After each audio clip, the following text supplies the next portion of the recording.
Welcome to Gearhead Central, and welcome to my new Jeep day. So, from the title you'll see that I got a new Jeep, and in this footage I'll first show is me bringing my old Jeep to the dealer to trade for this one.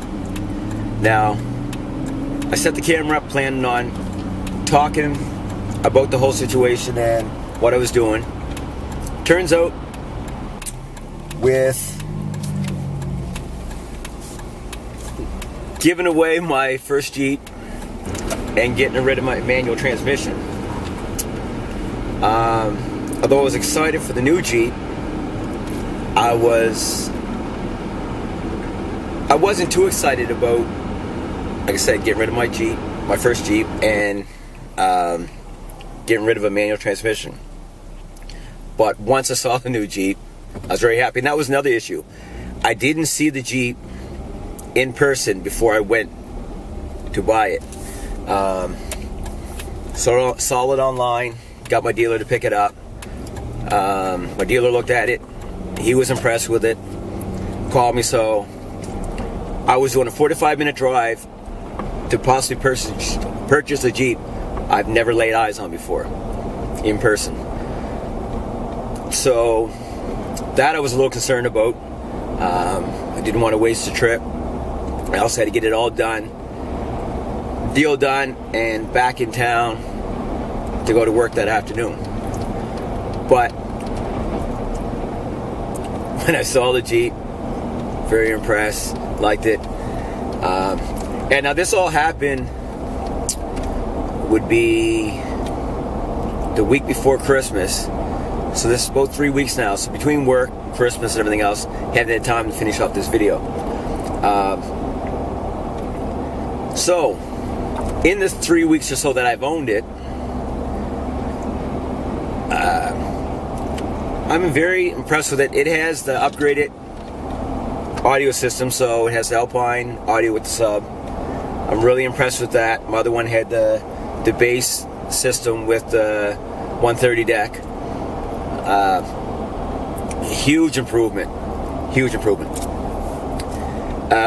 Automatic transmission, like I said, that on road I'm not too excited with. I prefer manual. Off road, the little bit I've taken it off since I owned it, I do prefer the auto, even though I thought I would prefer the manual when I first bought the other Jeep. So the solution to that problem is owning two Jeeps. That's not happening right now. This one here has AC. My other one didn't, so coming this spring, summer, I'm going to be really excited about that. This is also the Rubicon model. I went from a 2012 Sport, manual windows, no AC, manual transmission, which was a plus for me. Put it. Now this one here is a 2016 JK Rubicon,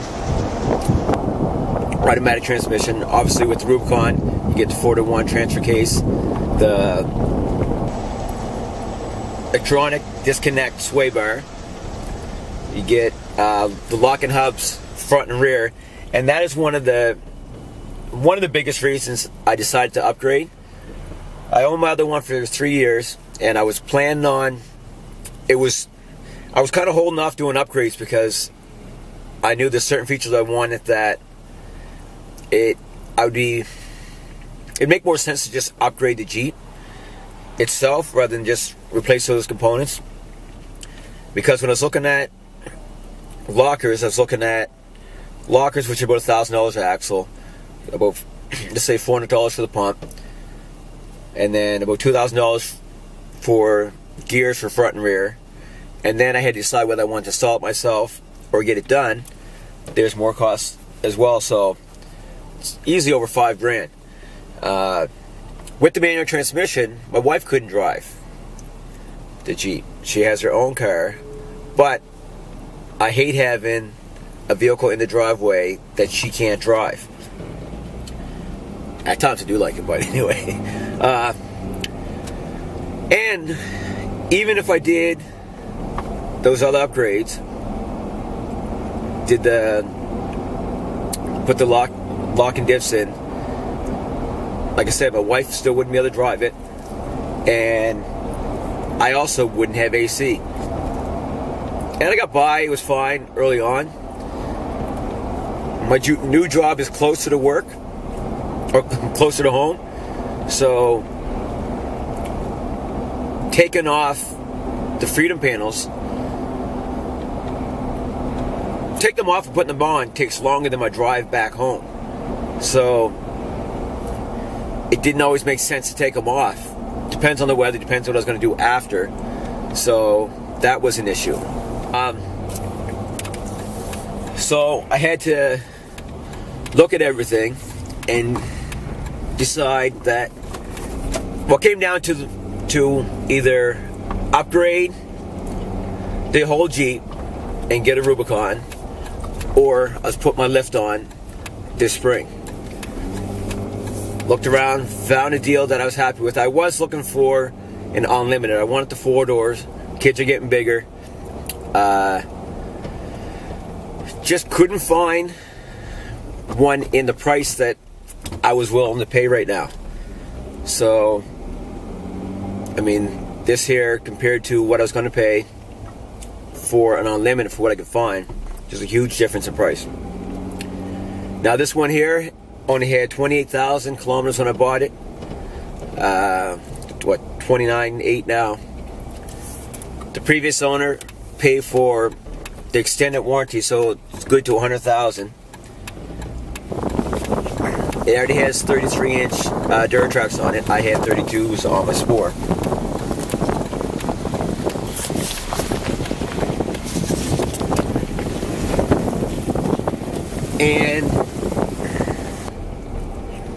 And the color. The color's part of what set me off. I was just, that kind of put me over the edge and said, yeah, okay, I'm going to do this deal. The Unlimited just didn't seem like it was going to happen. And this seemed like a deal that was too good to pass up. Now this also has, now I'm not sure, from the pictures it looked like a leveling kit. I'm thinking it has a budget boost. And it has a Rock Country front skid plate that goes below the bumper. It replaces a plastic factory one. That I will replace with a different brand. I don't even know if that's going to work with the bumper I'll plan on buying. So